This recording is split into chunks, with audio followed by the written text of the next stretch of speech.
Self love साठी खूप वेळ द्यावा लागतो का? सेल्फ लव्ह फक्त स्त्रियांसाठी असतं का? सेल्फ लव्ह साठी खूप पैसे खर्च करावे लागतात का? सेल्फ लव्ह फक्त एकाच दिवसाची ऍक्टिव्हिटी आहे का?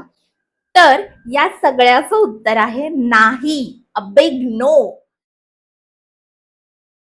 नमस्कार, मी आरती स्वागत करते तुमचं आरतीच संग्रह या माझ्या युट्यूब चॅनलवर आणि प्रवास 2.0 सिरीजच्या चौथ्या आणि खूप गोड पण पॉवरफुल भागात. आयुष्य जगत असताना वेगवेगळ्या लोकांसोबत आपली वेगवेगळी नाती तयार होतात. आईचं नातं, वडिलांचं नातं, भावाचं बहिणीचं नातं, नवरा बायकोचं नातं, मैत्रिणीचं नातं. पण या सगळ्यात आपलं आणखी एक नातं तयार होतं.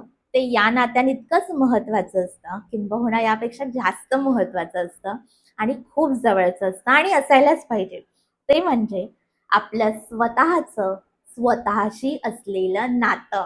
जसं आपण आपल्या बाळावर, आईवर, वडिलांवर, नवऱ्यावर, आपल्या भावावर, बायकोवर प्रेम करतो, त्यांची काळजी घेतो, त्यांचे लाड पुरवतो, तसंच जेव्हा आपण स्वतःवर प्रेम करतो, स्वतःची काळजी घेतो, स्वतःचे लाड पुरवतो, स्वतःवर दया दाखवतो, स्वतःवर माया दाखवतो, त्यालाच इंग्रजीत सेल्फ लव्ह आणि मराठीत आत्मप्रेम असं म्हणतात. आता प्रॉब्लेम काय माहितीये का? सेल्फ लव्ह बद्दल इतके गैरसमज लोकांच्या मनात आहेत ना, की त्याचं मूळच हरवलंय. काही जणांना वाटतं, की हे तर बाबा पैसेवाल्या लोकांची कामं आहेत. काही पुरुषांना असं वाटतं, की ही तर स्त्रियांची कामं आहेत. हे काय आमचं काम नाही, बायकांचं काम आहे हे. आणि काही जणांना वाटतं, की खूप असं फॅन्सी काहीतरी हे आहे सेल्फ लव्ह म्हणजे. पहिलं तर सेल्फ लव्हचा जेंडरशी काहीही संबंध नाही. हे इतकं बेसिक आहे ना, की मला हे फोडून सांगण्यात काही पॉइंटच वाटत नाही. दुसरं म्हणजे आज माझं सेल्फ लव्ह डे आहे. म्हणजे आज तुमचं सेल्फ लव्ह डे आहे म्हणजे काय? आपण कधी असं म्हणतो का, की आज माझा माझ्या आईवर प्रेम करण्याचा दिवस आहे? नाही ना. मग स्वतःवर प्रेम करण्याचा दिवस ही एक दिवसाची ऍक्टिव्हिटी कशी असू शकते? It's life long process. ही आयुष्यभराची ऍक्टिव्हिटी आहे. इवन जबाबदारी आहे आपली. सो थोडक्यात सेल्फ लव्ह म्हणजे आपण स्वतःच्या फिजिकल, मेंटल आणि इमोशनल म्हणजेच शारीरिक, मानसिक आणि भावनिक आरोग्याची स्वतः जबाबदारी घेणं, स्वतः काळजी घेणं म्हणजे सेल्फ लव्ह. सेल्फ लव्ह महत्वाचं काय आहे? कारण आपल्याला स्वतःची किंमत कळते आणि जी कोणत्याही प्रकारच्या जेंडरवर किंवा आपली साईज काय आहे, आपला रंग कोणता आहे, आपली उंची किती आहे, आपला बँक बॅलन्स किती आहे किंवा आपण आयुष्यात किती वेळा फेल झालोय यावर ठरलेली नसते. त्यामुळे आपल्याला कोणी येऊन काहीही बोललं आपल्याबद्दल तरी आपल्याला काहीच फरक पडत नाही. कारण ऑफकोर्स आपल्याला आपली डीप डाऊन खरी व्हॅल्यू माहीत असते. दुसरं म्हणजे आपण माणूस म्हणून इतके डिपेंडेंट आहोत नाही का दुसऱ्या व्यक्तीवर. फॉर एक्झाम्पल आपण छान रेडी होतो आणि आपल्याला माहित असतं की आपण सुंदर दिसतोय.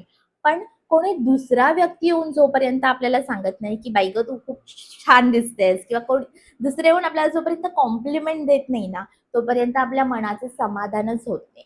तिसरं म्हणजे सेल्फ लव्हमुळे आपण स्वतःला एन्करेज करतो, पुश करतो त्या सगळ्या गोष्टी करण्यासाठी, ज्याची आपल्याला भीती वाटते, पण आपल्याला माहीत असतं की आपल्यासाठी हेच चांगलं आहे.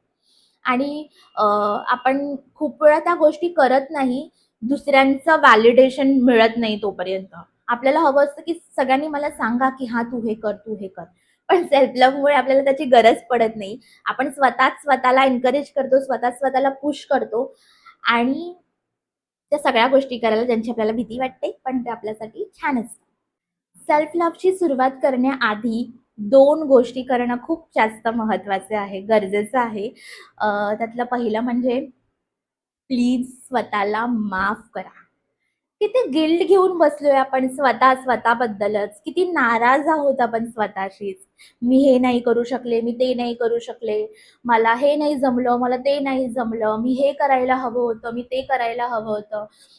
माझं इतकं वय झालंय, पण मी अजून काहीच नाही करू शकले किंवा माझ्या वयाचे लोक कुठे पोहोचलेत, मी अजून कुठे आहे? मला एक सांगा, जेव्हा आपल्या भोवतालची कोणती एखादी व्यक्ती आपल्यासोबत काही वाईट वागते, चुकीचं वागते आणि ते मग फक्त आपल्याला सॉरी बोलतात आणि आपण त्यांना माफ करून टाकतो. मग आपण स्वतःला का नाही माफ करू शकत? का इतकं गिल्ट घेऊन बसलोय?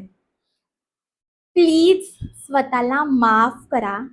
आणि दुसरं म्हणजे जसे आहोत तसं स्वतःला एक्सेप्ट करा. आपले गुण, अवगुण जसे आपण आहोत, जसंच्या तसं आधी स्वतःला एक्सेप्ट करा.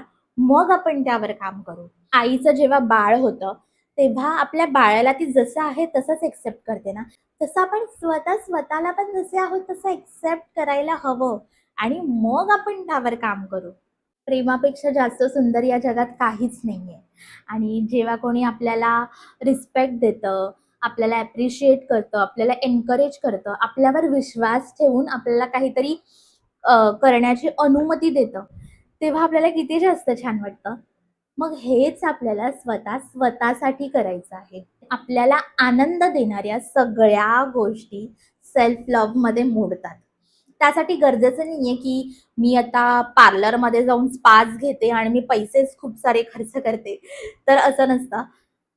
छोट्या-छोट्या गोष्टी ज्यांनी आपण स्वतःला हॅपी ठेवू शकतो. मग ते फक्त स्वतःसोबत एकटं टाईम स्पेंड करणं असेल किंवा काहीही असेल, जे करून तुम्हाला छान फील होतंय.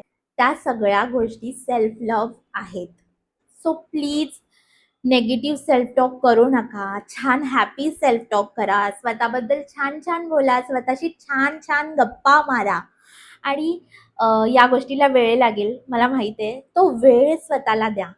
आपण ना हार्ड अँड फास्टच्या चक्करमध्ये, क्विक रिझल्टच्या चक्करमध्ये अ, बऱ्याचदा स्वतःवरच खूप असं हार्श होतो.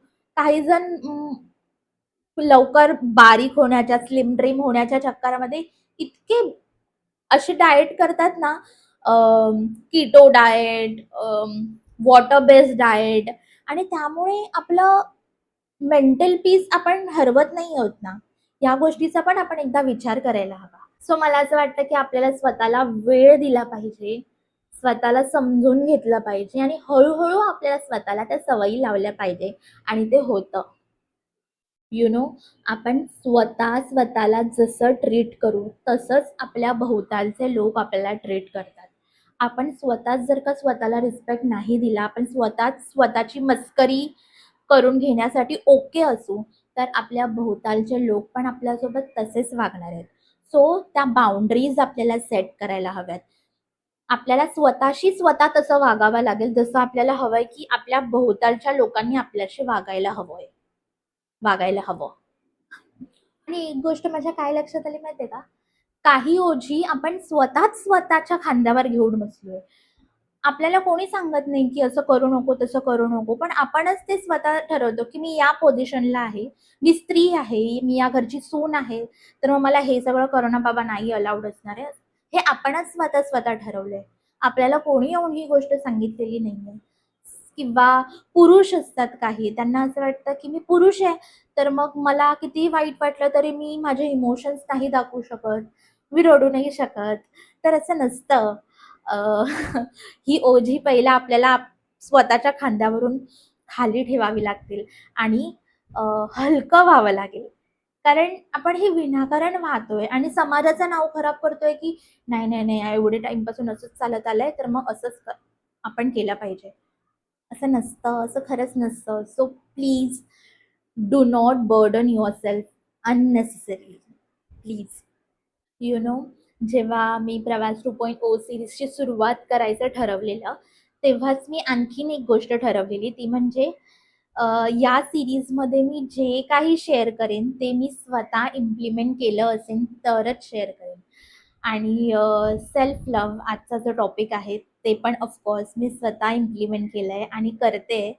आणि त्यामुळेच मी खूप महत्त्वाचे डिफिकल्ट डिसिजन्स घेऊ शकले आयुष्यात आणि ही सीरीज सुरू करण्याची हिंमत पण मला त्यामुळेच मिळाली आहे. सो म्हणूनच मी या टॉपिकला पॉवरफुल असं म्हटलं. सो येस, सगळं काही मी तुमच्याशी सेल्फ लव्हशी रिलेटेड शेअर केलेलं आहे, जे मी अनुभवलेले आहे आणि जे मला माहीत आहे. आणि यावेळी मी सगळे पॉइंटर्स लिहून घेतले होते, कारण मला एकही पॉइंट मिस करायचा नव्हता. कारण हा खरंच खूप जास्त पॉवरफुल टॉपिक आहे. प्लीज तुम्ही ट्राय करा. प्लीज मी तुम्हाला रिक्वेस्ट करते. आणि जर तुम्हाला माझा हा व्हिडिओ आवडला असेल तर तुम्हाला माहिती आहे काय करायचं आहे. प्लीज लाईक करा, शेअर करा, कॉमेंट करा. आणि जर माझं तुम्ही चॅनल सबस्क्राईब केलं नसेल तर प्लीज सबस्क्राईब करा आधी तर. आणि आपण पुन्हा भेटू पुढच्या गुरुवारी नवीन भागात. तोपर्यंत